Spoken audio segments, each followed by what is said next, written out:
Tamil cinema உலகில் கதை வசனத்திற்கு பேர் போன பல ஜாம்பவான்கள் உள்ளன. அப்படிப்பட்ட மிக முக்கியமானவர்களில் ஒருவர்தான் ஆரூர் தாஸ். 1931 செப்டம்பர் 10 அன்று திருவாரூரில் பிறந்த ஏசுதாஸ் காலப்போக்கில் ஆரூர் தாஸ் என்று அழைக்கப்பட்டார். 1955 தஞ்சை என் ராமையா தாஸின் உதவியாளராக நாட்டியதாரா என்ற படத்திற்கான வசனங்களை எழுத உதவினார் ஆரூர் தாஸ். இவரது சினிமா வாழ்க்கையில் 1960 ஒரு திருப்புமுனை ஆண்டாக அமைந்தது. நடிகர் திலகம் சிவாஜி கணேசனுக்கு முதலாக பாசமலர் படத்திற்கு வசனம் எழுதினார் ஆரூர் தாஸ். இந்த படம் அவரை புகழின் உச்சிக்கு கொண்டு சென்றது. பாசமலர் வெற்றியினால் சிவாஜியின் 28 படங்களுக்கு ஆரூர் தாஸுக்கு வசனம் எழுத வாய்ப்பு கிடைத்தது. வேறு எந்த ஒரு கதை வசனகர்த்தாவுக்கும் சிவாஜியின் இத்தனை படங்களுக்கு வசனம் எழுதும் வாய்ப்பு கிடைக்கவில்லை என்பது குறிப்பிடத்தக்கது. இன்றளவுக்கும் அவர் புகழை பரப்பிக் கொண்டிருக்கும் படம் பசுமையான பாசமலர் படம்தான். இந்த பாசமலரை பறிப்பதற்கு அவர் அதை தேடிச் செல்லவில்லை, அதுவாக அவரை நாடி வந்தது. 1958-59களில் ஆரூர் தாஸ் தேவர் பிலிம்ஸின் வாழ வைத்த தெய்வம் படத்திற்கு முதன்முறையாக கதை வசனம் எழுதி அதன் படப்பிடிப்பு தொடங்கி நடைபெற்று வந்ததை தொடர்ந்து தன்னை எப்படியாவது சிவாஜி கணேசன் நடிக்கும் படங்களுக்கு எழுத செய்துவிட வேண்டும் என்ற எண்ணத்தில் அவரது நண்பர் ஜெமினிகணேசனும் சாவித்திரியும் சேர்ந்து திட்டமிட்டு அதில் முனைப்பாக இருந்தனர். அவர் அதிர்ஷ்டமும் யோகமும் அவர்கள் இருவருடைய வடிவங்களாக வந்தன. பதிபக்தி, பாகப்பிரிவினை ஆகிய வெற்றி படங்களின் மூலம் தொடர்ந்து சிவாஜி நடிக்கும் படங்களை இயக்கி புகழேணியில் ஏறிக்கொண்டிருந்த டைரக்டர் பீம்சிங்கிடம் ஆரூர் தாஸை பற்றி சாவித்திரியும் சிவாஜியிடம் ஜெமினியும் பரிந்துரைத்து எப்படியாவது ஆரூர் தாஸை எழுத வைக்க வேண்டும் என்று எண்ணினார்கள். அந்த சமயத்தில்தான் பாசமலர் படத்தில் நடிப்பதற்கு ஜெமினியையும் சாவித்திரியையும் ஒப்பந்தம் செய்தார்கள். இதுதான் சரியான சந்தர்ப்பம் என்று சாவித்திரி பீம்சிங்கிடம் ஆரூர் தாஸை பற்றி இவ்வாறு கூறினார். குடும்ப கதைகளுக்கு அவர் மிக நன்றாக வசனம் எழுதுவார். அவரையே பாசமலர் படத்திற்கும் எழுத சொன்னா நல்லா இருக்கும்னு கூற, அதற்கு பீம்சிங், நீங்க சொன்னா அது சரியாத்தான் இருக்கும், எனக்கு ஒன்னும் ஆட்சேபனை இல்லை, ஆனா சிவாஜி ஒப்புக்கொள்ளணுமே, அவர் ஓகே சொல்லிட்டா எனக்கு ஒன்னும் பிரச்சனை இல்லை என்று சொன்னார் பீம்சிங். அதெல்லாம் சிவாஜி கிட்ட அவர் பேசிப்பாரு, அதாவது ஜெமினி பேசிக்கொள்வார் என்று பதிலளித்தார் சாவித்ரி. ஜெமினிக்கும் சாவித்திரிக்கும் ஷூட்டிங் இல்லாத நாள் அன்று சாவித்ரி வீட்டிற்கு சென்றார் ஆரூர் தாஸ். மூவரும் காலை உணவை முடித்ததோடு கேரம் போர்டு ஆடத் தொடங்கினார்கள். ஜெமினியை பார்த்து, பாசமலர் டைலாக் விஷயத்தை பத்தி சிவாஜி கிட்ட பேசிட்டீங்களா என்று கேட்டார் சாவித்ரி. சொன்ன, புது பையன்னு சொல்ற, பார்க்கலாம்னு இழுக்கிறாரு, அதோட இவன் வேற சிவாஜி கிட்டே வரமாட்டேன்றான் என்றார் ஜெமினி. ஏன் போக மாட்டேன்றீங்க என்று ஆரூர் தாஸை பார்த்து கேட்டார் சாவித்ரி. அது ஒன்னும் இல்ல நீ, அது பெரிய யூனிட், நான் வேற புதுசு, சிவாஜி என்னை ஏதாவது குறைவா பேசிட்டாருன்னா அதை கேட்டு நான் பொறுக்க மாட்டேன், பதிலுக்கு ஏதாவது சூடா சொல்லிடுவேன், என்னை பத்தி தான் உங்களுக்கு நல்லா தெரியுமாச்சே, வீண் வம்பு எதுக்கு, வேண்டவே வேண்டாம், எனக்கு தேவர் பிலிம்ஸ் இருக்கு, டப்பிங் படங்கள் இருக்கு, அது போதும் எனக்கு என்று பதிலளித்தார் ஆரூர் தாஸ். அதெல்லாம் சிவாஜி ஒன்னும் சொல்ல மாட்டாரு, அப்படி பார்த்தா எப்படி முன்னேற முடியும், நான் சொல்றது கேளுங்க, பேசாம இவரோட போங்க, கால் ஷீட்டை எல்லாம் வாங்க ஆரம்பிச்சிருங்க, திடீர்னு வேற ஒரு ரைட்டரை பிக்ஸ் பண்ணிட்டாங்கன்னா எங்க முயற்சியெல்லாம் வீணா போயிடும் என்றார் சாவித்ரி. இதை சொன்னதோடு ஜெமினியை பார்த்து, இதோ பாருங்க, சிவாஜி எங்க இருக்காருன்னு தெரிஞ்சுக்கிட்டு இவரை அழைச்சிக்கிட்டு போய் அறிமுகப்படுத்தி பிக்ஸ் பண்ணிடுங்க, இப்பவே ரொம்ப லேட், இப்போ ஷூட்டிங்ல இருந்தாலும் இருப்பாரு, போனாலும் பேச முடியாது, 12 மணிக்கு மேல லஞ்ச் டைத்துக்கு முன்னால அழைச்சிட்டு போறேன் என்றார் ஜெமினி. ஆரூர் தாஸுக்கோ ஒரு பக்கம் சிவாஜியை கண்டு பயம், மறுபக்கம் ஏதாச்சும் வீண் வார்த்தைகளை பேசி விடுவோமோ என்ற ஒரு பயம். ஆனால் அவரை வலுக்கட்டாயமாக ஜெமினி கையை பிடித்து இழுத்துச் சென்று அவர் காரின் முன் சீட்டில் தள்ளி உட்கார வைத்து அவரே ஓட்டிக்கொண்டு போனார். Adyar Neptune studio. குறிப்பிட்ட ஒரு மேக்கப் அறை. கதவை தட்டிவிட்டு ஜெமினி உள்ளே சென்றார். அவரை பின்தொடர்ந்தார் ஆரூர் தாஸ். சிவாஜி சாப்பிட்டு முடித்த நிலையில் சிகரெட் பிடித்துக் கொண்டிருந்தார். அன்றைக்குதான் நடிகர் திலகத்தை ஆரூர் தாஸ் நேருக்கு நேராக பார்க்கிறார். அவர் மனதிற்குள் மகிழ்ச்சி மலர்ந்தது. வாடா, என்ன திடீர்னு இந்த பக்கம் என்று ஜெமினியை பார்த்து வரவேற்றார் சிவாஜி. சிவாஜியை விட ஜெமினி 8 வயது மூத்தவர் என்றாலும் அவர் ஜெமினியை ஒருமையில்தான் அழைப்பார். இருவருக்கும் அப்படி ஒரு அந்யோன்யமான நட்பு. ஆரூர் தாஸை அலட்சியமாக பார்த்த சிவாஜி, இவன் யாரு என்று ஜெமினியை பார்த்து கேட்டார். அதான்பா, ஏற்கனவே உங்ககிட்ட சொன்ன பாரு, ஆரூர் தாஸ், இவன் தான். ஆரூர் தாஸை ஏற இறங்க பார்த்த சிவாஜி, ஆரூர் தாஸ், ஆரூர்னா? அவர் கேள்வியை கேட்பதற்குள் திருவாரூர் என்று சொன்னார் ஆரூர் தாஸ். அட, நம்ம ஜில்லாக்காரன், சினிமாவுக்கு புதுசா வந்திருக்க போல இருக்கு, இப்போ தேவர் பிலிம்ஸுக்கு எழுதுறதாவும் குடும்ப கதைகளுக்கு நல்லா வசனம் எழுதுவேன்னு இவன் சொன்னான். சாவித்திரியும் சொன்னதா பீம்சிங் சொன்னாரு. அப்ப ஆரூரான், இது ரொம்ப பெரிய படம். நான் இவன் சாவித்திரி எல்லாம் நடிக்கிறோம். பீம் சிங் டைரக்ட் பண்றாரு. கண்ணதாசன் பாட்டு, விஸ்வநாதன் ராமமூர்த்தி மியூசிக், எல்லாம் பெரிய செட்டு.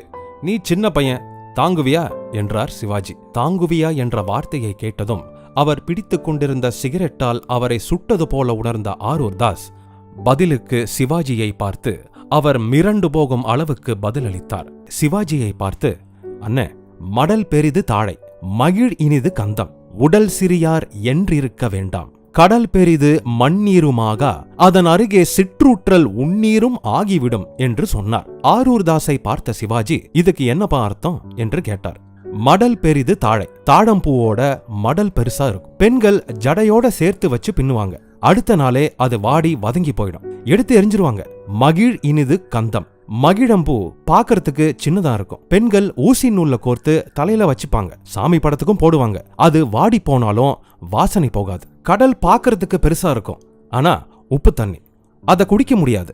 அந்த கடலுக்கு பக்கத்துல ஒரு சின்ன ஊத்து தோண்டினா அந்த தண்ணீரை குடிக்கலாம் என்று முடித்த ஆரூர் தாஸ், இன்னொன்னு சொல்றேன் என்றார். சொல்லு பார்க்கலாம் என்றார் சிவாஜி. உருவு கண்டு எல்லாமே வேண்டும், உருள் பெருந்தேர்க்கு அச்சாணி உன்னார் உடைத்து என்று ஆரூர் தாஸ் சொல்ல, இது என்னப்பா என்றார் சிவாஜி. திருக்குறள் என்று பட்டென்று பதிலளித்தார் ஆரூர் தாஸ். என்ன சொல்றாரு உன் திருவள்ளுவர் என்றார் சிவாஜி. ஒருவருடைய உருவத்தை பார்த்து அவரை இகழாமல் இருக்கணும். ஏன்னா உருள்கின்ற பெரிய தேருக்கு சின்ன அச்சாணி தானே காரணமா இருக்கு. இன்னொரு குரல் சொல்லட்டுமா என்றார் ஆரூர் தாஸ். சரி சொல்லு என்றார் சிவாஜி. கொக்கு ஒக்க கூம்பும் பருவத்து மற்று அதன் குத்து ஒக்க தீர்த்த இடத்து. அப்படின்னா என்னப்பா என்றார் சிவாஜி. கூம்பி, அதாவது ஒடுங்கி போயிருக்கிற காலத்துல கொக்கு மாதிரி காத்திருக்கணும். நல்ல காலம் வரும்போது அந்த கொக்கு மீனை குத்துறா மாதிரி விரைந்து செயல்படணும். நான் அந்த கொக்கு மாதிரி இப்போ சந்தர்ப்பத்துக்காக காத்துக்கிட்டு இருக்கேன். அது வரும்போது குத்தி எடுத்துருவேன் என்று பெருமையுடனும் தைரியத்துடனும் சொன்னார் ஆரூர் தாஸ். நல்லா படிச்சிருக்க போல இருக்கு என்றார் சிவாஜி. நிறைய படிச்சிருக்கேன். நான் தடுக்கி விழுந்து வசனகர்த்தாவாகல, தமிழ் படிச்சுட்டு வந்திருக்கேன். தஞ்சை கரந்தை தமிழ் கல்லூரியில படிச்சு புலவர் பட்டம் வாங்கியிருக்கேன். தமிழாசிரியரா போக வேண்டியவன் தவறி போய் தலைவதி காரணமாக சினிமாக்கு வந்துட்டேன். கும்பகோணத்துக்கு போக வேண்டியனா கோடம்பாக்கத்துல வந்து விழுந்துட்டேன் என்று ஆரூர் தாஸ் சொன்னவுடன் அதை கேட்டு சிவாஜி ஒரு சிறு சிரிப்பு சிரித்தார். கடைசியாக உங்களுக்கு ஒன்னு சொல்லட்டுமா என்றார் ஆரூர் தாஸ். சொல்லு, நீதான் சொல்லிட்டே இருக்க, நான் கேட்டுட்டு இருக்கேன். நல்லா தான் இருக்கு, சொல்லு என்றார் சிவாஜி. நான் பியு சின்னப்பாவோட தீவிர ரசிகன்.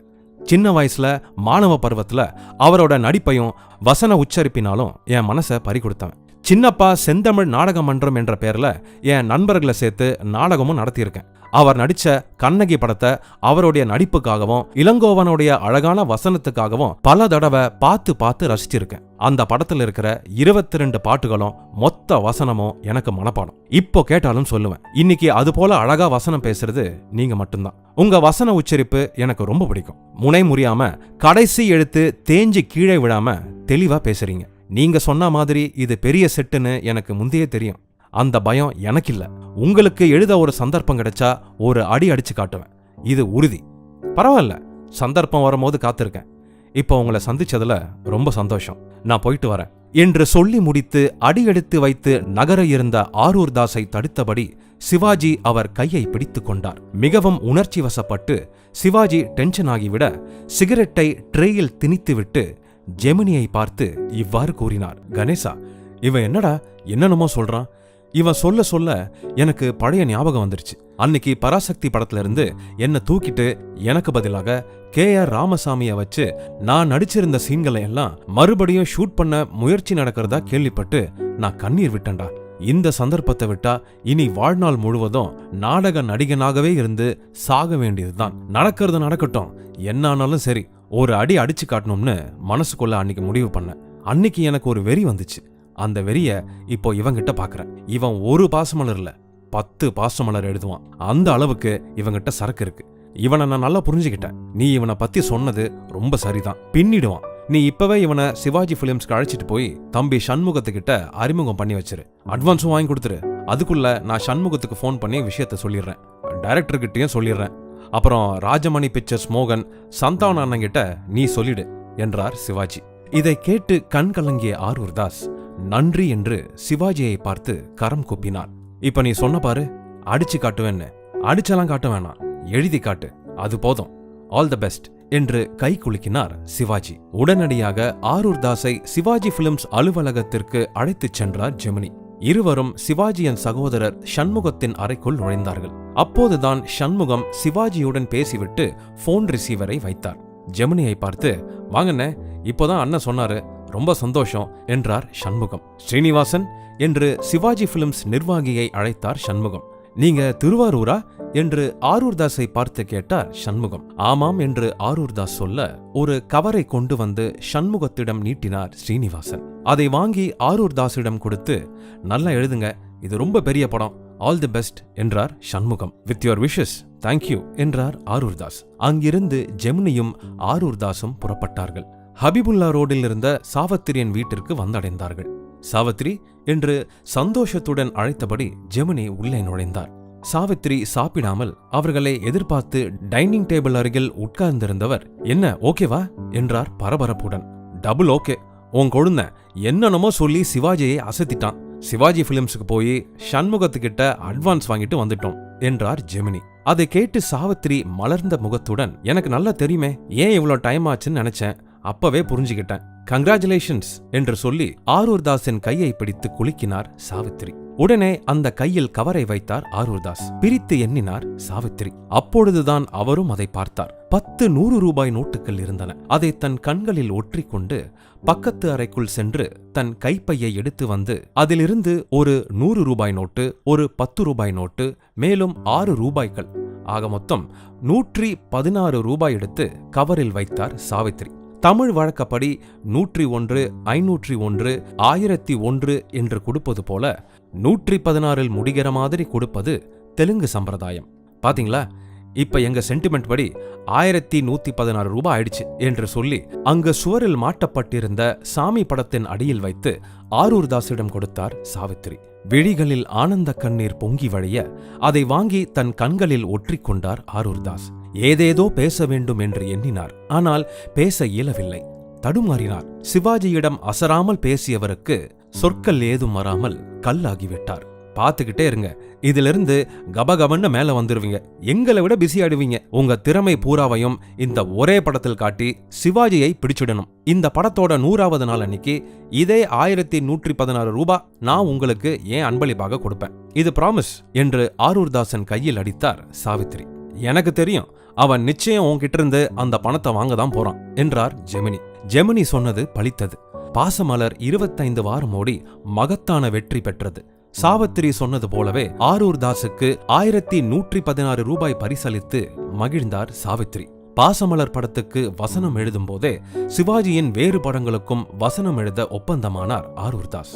இந்த மாதிரி பழைய திரைப்படங்களின் சுவாரஸ்யமான தகவல்களை பற்றி தெரிந்து கொள்ள நல்ல சினிமா சேனலுக்கு ஒரு லைக் போடுங்க. சேனலை மறக்காம சப்ஸ்கிரைப் பண்ணுங்க.